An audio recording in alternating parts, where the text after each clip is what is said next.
ჩვენთან არის ღმერთი. დღეს ჩვენ წავიკითხე ძალიან საყურადღებო და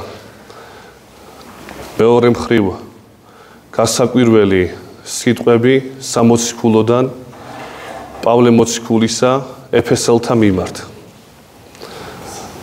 ადამიანი, ხა ძველი ქართული ტექსტია და მე ხვდები რომ ბევრ ადამიანს არ ესმის ეს ძველი ქართული ხშირად. შესაბამისად ყოველთვის ვამბობთ ხოლმე რომ სამოციქულო ან სახარება, რომელიც ყოველ დღე უნდა იკითხებოდეს ჩვენს მიერ, ჯერ უნდა წაიკითხოს ადამიანმა თანამედროვე ქართულით, რომ გასაგები იყოს შინაარსი, მაგრამ ამაზე არ უნდა დასრულდეს მისი მკითხველობა ახალი აღთქმის ყოველ შემთხვევაში, ძველ აღთქმას თუ თავს დავანებებთ, უნდა აუცილებლად გაიზარდოს იქამდე, რომ ძველ ქართულ ტექსტს მიხედოს შემდგომში. ძველი ქართულით უნდა იკითხებოდეს ჩვენს მიერ სახარებაც და სამოციქულოც. მაგრამ გავიმეორებ, რომ თავდაპირველად სანამ გაიგებს შინაარსს ადამიანი, აუცილებელია, რომ თანამედროვე ქართულით იყოს საკითხული. შინაარსი უნდა იცოდეს, როცა გაეწაფება ადამიანის გონება და ტექსტი ეცოდინება კარგად, აი შემდგომში მარილოვნება რო იყოს ამ ტექსტისა, იმიტომ რომ თანამედროვე ქართული უმარილო თარგმანია. თქვენ კარგად მოგეხსენებათ ის მარილოვნება ძველი ქართული ტექსტებისა, რომელიც ჩვენამდეა მოღწეული, ეს საოცარი სიტყვები, რომელიც მარგალიტები არის და ჩვენმა წინაპრებმა შექმნეს ეს ყოველივე, ამის დაკარგვა არანაირად არ იქნება. ასე რომ, რატო ვამბობ ამ ყველაფერს, რომ ძველი ქართულით უნდა იკითხებოდეს ჩვენს მიერ სამოციქულოცა და სახარებაც, მაგრამ თავიდან სანამ მივეჩვევით, შინაარსის გაგების მიზანდასახულობიდან გამომდინარე, უნდა თანამედროვე ქართული წავიკითხოთ, რომ შემდგომში გასაგები იყოს, რასაც ვკითხულობ და გასაგები როცა არის, ის ტერმინებიც უკვე აღარ არის ჩვენთვის უცხო, როგორი რთულიც არ უნდა იყოს ის ტერმინები სამოციქულოსი თუ სახარებისეული. დღეს წავიკითხე ძველი ქართული, რა თქმა უნდა, ეფესელთა მიმართ ეპისტოლისა, პავლე მოციქულის სიტყვები და აი ესეთი მდგომარეობა ახსნილი ამ ეპისტოლეში, ამ მონაკვეთში ეპისტოლისა. თითქოს პავლე მოციქული ქრისტიანებს, ეფესელებს გზავნის ომში რაღაცა აბჯარს აცვამს, რომ გზავნის ვიღაცისადმი საბრძოლველად. და ჩამოთვლილია მთელი რიგი იმ შესამოსლის ნაწილებისა, რაც ჯარისკაცისთვის ჩვეულებრივი მოვლენაა. მაგალითად, შემოირტყი წელზე ჭეშმარიტება და სიმართლე. ფეხზე ჩაიცვით სიმშვიდე. ფარი დაიჭირეთ ჭეშმარიტებისა და სიმართლისა და სარწმუნოებისა და ჩაფხუტი დაიფარეთ. თითქოს ჯარისკაცს ამზადებს. ესე იგი, ჩაფხუტი, ფეხზე, წელზე, ყველაფერი რა ჯარისკაცს ჭირდება. ოღონდ სულიერი აბჯარი შემოსა პავლე მოციქულმა ამ შემთხვევაში. და ეს სათნოებანი რაც ჩამოთვალა, სიმშვიდე, სარწმუნოება, ჭეშმარიტება, სიმართლე და სხვა, დაჭირდება თურმე ადამიანს ვიღაცისადმი შესაბრძოლებლად. და სანამ ამ სიტყვებს იტყვის, მანამდე არის ნათქვამი ესეთი რამ, რომ ჩვენი ბრძოლა, ანუ ქრისტიანთა ბრძოლა, არა სისხლთან და ხორცთან არის, არამედ უკეთურ ძალებისადმი, რომლებიც სასაქვეში არიან. ესე იგი, როდესაც მიდის თურმე ადამიანი შესაბრძოლებლად ეშმაკთან, თავისი ნებითა და თავისი ძალებით კი ვერ შეძლებს ამას. არამედ შეძლებს მხოლოდ მაშინ, როდესაც სულიერი აბჯარი აქვს შემორტყმული. სხვაგვარად წარმოუდგენელი, როგორც ომში მხოლოდ ადამიანი, როგორი ჯარისკაციც არ უნდა იყოს. თუ არა აქვს შესაბამისი შესამოსელი, ის შეიძლება მალევე დაიღუპოს იქ. ასევეა ქრისტიანთა შორისაც. მაგრამ ქრისტიანთა შორის იმ ჯარისკაცებისაგან განსხვავებით არის სულიერი აბჯარი, რომლითაც უნდა შეუდგეს ადამიანი და მხოლოდ მაშინ უნდა შეუდგეს ადამიანი ეშმაკთან ბრძოლას. ეს პავლე მოციქულის სიტყვებია, გასაგებია. მაგრამ აი თუ პარალელი გავავლებთ და ერთ მთლიანობაში განვიხილავთ ჩვენ ამ სიტყვებს სხვა სახარებისეული სიტყვებს ნათქვამთან, მაშინ უფრო გასაგები ხდება, რაც იგულისხმება პავლე მოციქულის მიერ.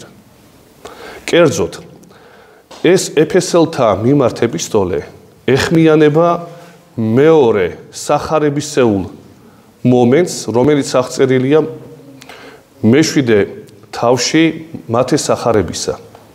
როდესაც ასრულებს მაცხოვარი ქადაგებას მთაზე, ამ ზნეობრივ დარიგებებს, მე ადრე მithქვამს, რომ ქადაგება მთაზე ეს შეიძლება ითქვას ზნეობრივი თავები, რომელიც მხოლოდ მათესთან არის და ძალიან მოკლედ სხვა სახარებებში თითქმის ზეპირად უნდა იცოდეს თითოეულმა ჩვენგანმა. ესე იგი, ეს არის მე-5, მე-6 და მე-7 თავები მათეს სახარებისა.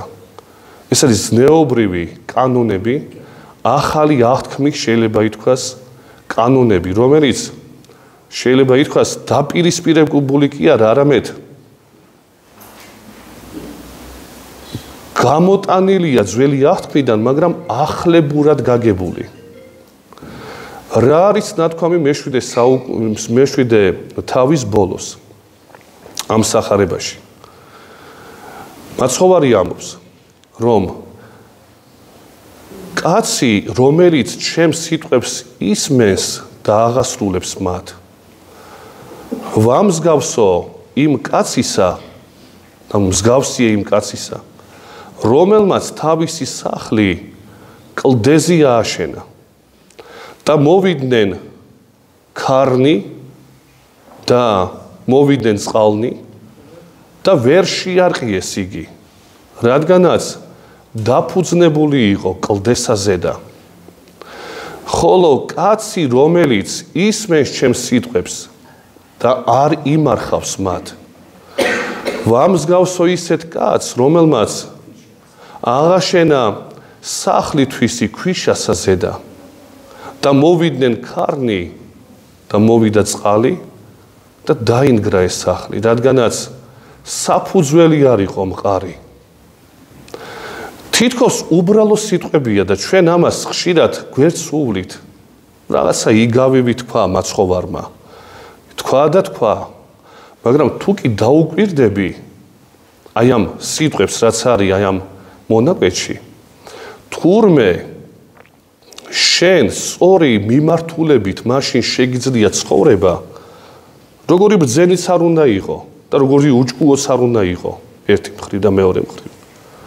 როდესაც მაცხოვრის სიტყვებს მხოლოდ კი არ ისმენ, არამედ აკეთებ მათ, აღასრულებ მას. ესე იგი, ადამიანი, რომელიც, ახლა დაუკავშიროთ ეს ნათქვამი ეფესელთა მიმართ ეპისტოლეს, მაშინ არ წაიქცევა ეშმაკთან ბრძოლის ჟამს და წუთი სოფელი არ წალეკავს მას მხოლოდ მაშინ თურმე, როდესაც ისმენს და ასრულებს სიტყვებს მაცხოვრისას. ესე იგი, ის აღთქმები, რაც არის დადებული ღმერთისაგან ადამიანის მიმართ, არა კაცკლა, არა იპარო, არა იმრუშო, არა ცილისწამო და ასე შემდეგ, რაც არის ჩამოთვლილი ძველ აღთქმაში და ახალ აღთქმაშიც სიყვარული მტრებისადმი და ასე შემდეგ, თავდაბლობის მცნებები. ეს ყველაფერი თუ მხოლოდ მოსმენილი კი არა გაქვს, არამედ შენ ცდილობ რომ აღასრულო იგი, მაშინ ვერანაირი დეპრესიები, ვერანაირი ამაწუთი სოფლის ცდომილებანი ვერ შეგანგრევს. იმიტომ რომ ჯარისკაცი ხარ შენ ქრისტესი. რაც პავლე მოციქულმა თქვა. ჩვენ გგონია ხოლმე რომ ჩვენი შეგვიძლია ამას გაუსწორდეთ, ავიტანოთ ჩვენი ძალებით. მე ხო ჭკვიანი ვარ, კაცო. მე რაში მჭირდება ეს ნორმალური ცხოვრება? ეკლესია ლაპარაკობს, ქრისტე ლაპარაკობს მცნებებს, მაგრამ რთული ამის გაკეთება თითქოს ჩემთვის დაწერილი კი არ არის. ეს ყველაფერი თითქოს არის დაწერილი მღვდლებისთვის, ეპისკოპოსთათვის, ან სხვა ადამიანთათვის, ვინც გამორჩეული ხალხია. მაგრამ მე არ მეხება ეს. მე ხო უძლური კაცი ვარ. ესე ფიქრობს ჩვენი თითოეული ჩვენგანი შეიძლება ვთქვათ. და ამიტომაც არის ეს არეულ-დარეულობა ოჯახებში, არეულ-დარეულობა საკუთარ თავებში. არ ცხოვრობს თურმე ადამიანი იმ შესამოსლის თანახმად, რაც პავლე მოციქულმა შემოგთავაზა. ეშმაკები სუებძვიან ჩვენ ადამიანებს, თითოეულ ჩვენგანს უგვებძვიან, მაგრამ საჭურველი სიმართლისა თუ არ შეიმოსე, არ შეგიძლია ეს გადაიტანო, შენი ძალებით ვერ შეძლებ ამას. აი მას გეუბნება და მეორე მხრივ სახარება როგორ გეუბნება. ისმინე და აღაშენე სახლი შენი კლდესაზე და რა არის კლდე? კლდე რა არის? კლდე ანუ ქვა პეტროს ბერძნულში იწოდება მაცხოვარი. შემდგომში კი უწოდა პეტრეს. შენ ხარ კლდე? და ამას კლდესაზე და აღვაშენო ეკლესია ჩემი. რატო უწოდა პეტრეს?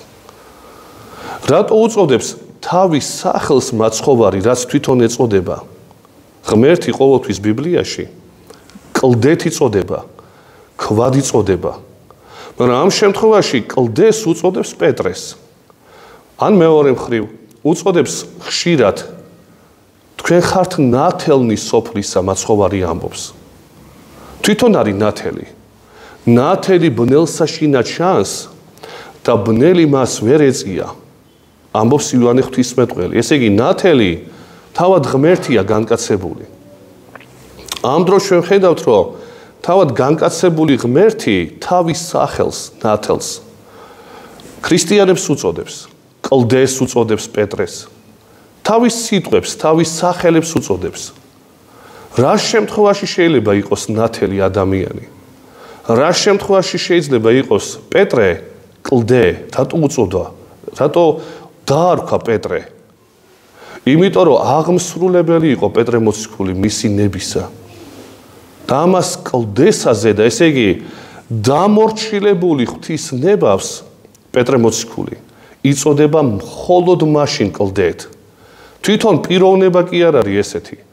რადგანაც დამორჩილებულია ყოვლითურთ ღვთის ნებელობას და ღმერთის ნებით დადის იგი და მის მცნებებს აღასრულებს.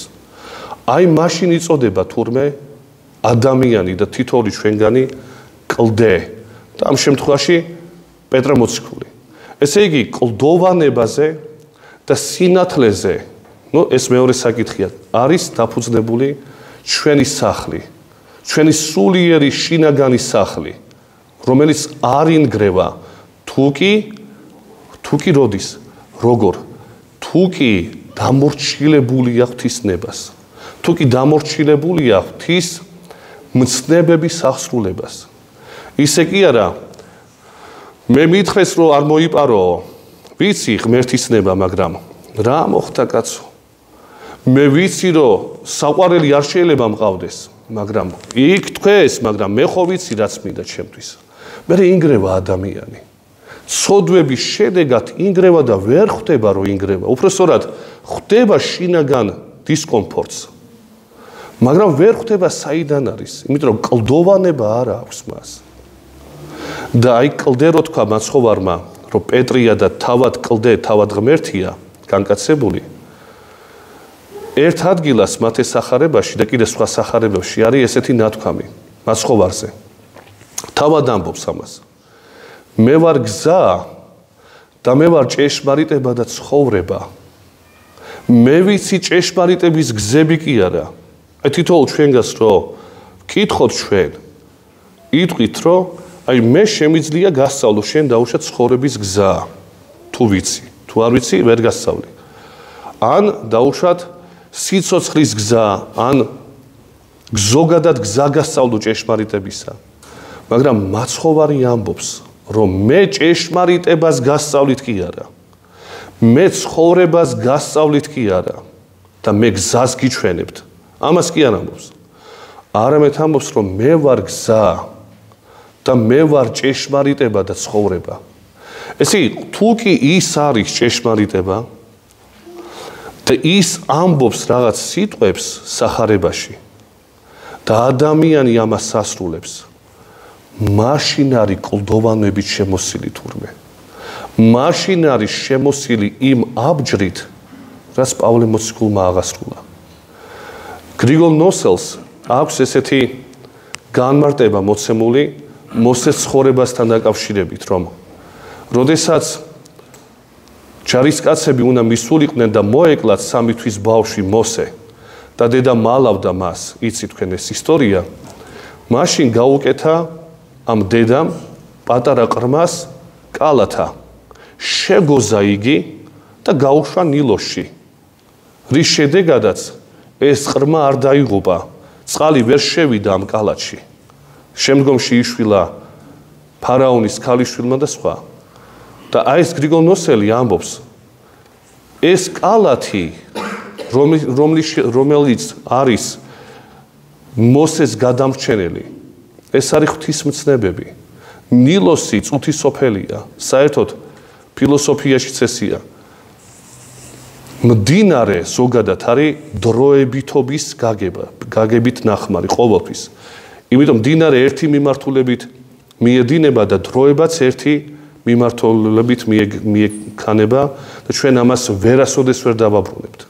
შესაბამისად, თუ კი დროება, ჩვენი დრო განსაზღვრულია და მხოლოდ ერთი მიმართულებით მიდის და ჩვენ შემოყრილები ვართ ერთგვარად აქ ამ წუთისოფელში, მაშინ თუ გვინდა რომ გადავრჩეთ, გრიგოლ ნოსელი ამბობს, გარშემორტყმული უნდა ქონდეს კალათი, ღვთისმცნებებისგან შეკრული. თუ კი არ არის ეს კალათი, აი ახალგაზრდა ადამიანს, როცა ელაპარაკება ადამიანი, მშობლები ელაპარაკებიან და ფსიქოლოგები და სხვა, აი რითი უნდა დააჯერო, რომ არ უნდა მოწიოს მან. ან არ უნდა იყოს გარყვნილი, ვიდრე ცოლს მოიყვანს. აი რითი უნდა, როგორ უნდა ელაპარაკო? მე ვეწარმომიდგენია სხვაგვარად თუ არა ღვთისმცნებებით. ყველა მეთოდი არის ტყუანი. ვერც ერთ მეთოდს ვერ გამოიყენებ თქვენ ახალგაზრდებთან მიმართებაში, რომ მას პარტნიორი არ უნდა ყავდეს, ვიდრე გათხოვდება, ან ვიდრე ცოლს შეირთავს. არ უნდა ყავდეს. არა იმრუშუა ნათქვამი. და იმას ვერ გააგონებ თქვენ, თუ კი არის ამ წუთის სოფლისეული ფილოსოფიით ახსნილი. ყველა წუთის სოფლის ფილოსოფია პირიქით ლაპარაკობს. ეს ნორმალური მდგომარეობაა კითხვის. ასე უნდა იცხოვრო ადამიანმა, იმიტომ რომ ჯანმრთელობაა გელაპარაკებიან. და ამავე დროს ეს ინგრევა შინაგანი მისი სასახლე მე ქვიშაზეა დაფუძნებული. თურმე აი ესეთი გამოცვლით, რატომ მოვიყვანე ეს მაგალითი? მრავალი პარტნიორის გამოცვლით ქალს სიყვარული ეკარგება. რომელსაც მრავალი პარტნიორი ყავდა ქალს, ვეღარ შეიყვარებს თურმე იმ სიყვარულით, რაც არის პირველი. ვერ შეიყვარებს. ამას გეუბნება ბიბლია. ამას გელაპარაკება წმინდა წერილი. გაუფრთხილდი ქვაზე ააშენე შენი შენობა.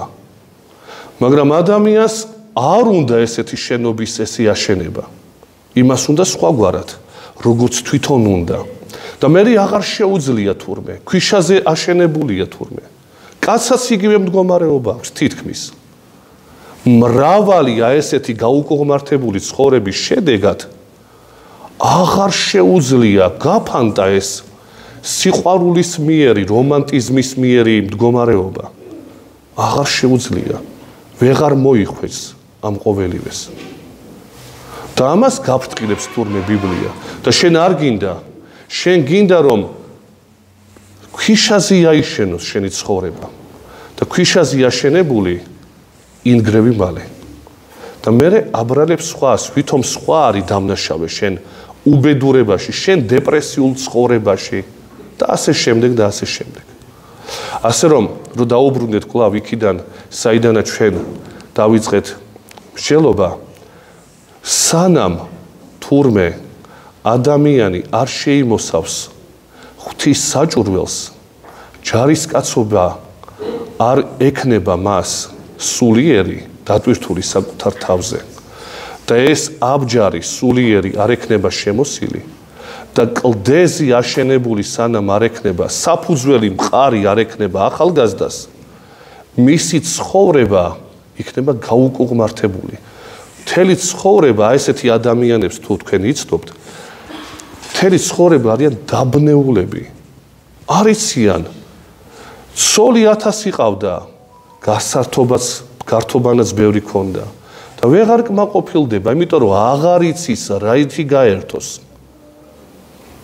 დააშენა თავისი სულიერი სახლი იქ სადაც არ უნდა ეშენებინა სადაც იყო საფუძველი დამპალი მე წამოიქცევა და მე ხდება მთელი უბედურება შინაგანი თუ გარეგნული ხშირად აი ამას უნდა მივაქციოთ ძალიან დიდი ყურადღება ღმერთმა დაგლოცოთ და მოგცეს უფალმა ამ სულიერი საჭურველი შემოსვის უნარი ჯვარი ქეწიროთ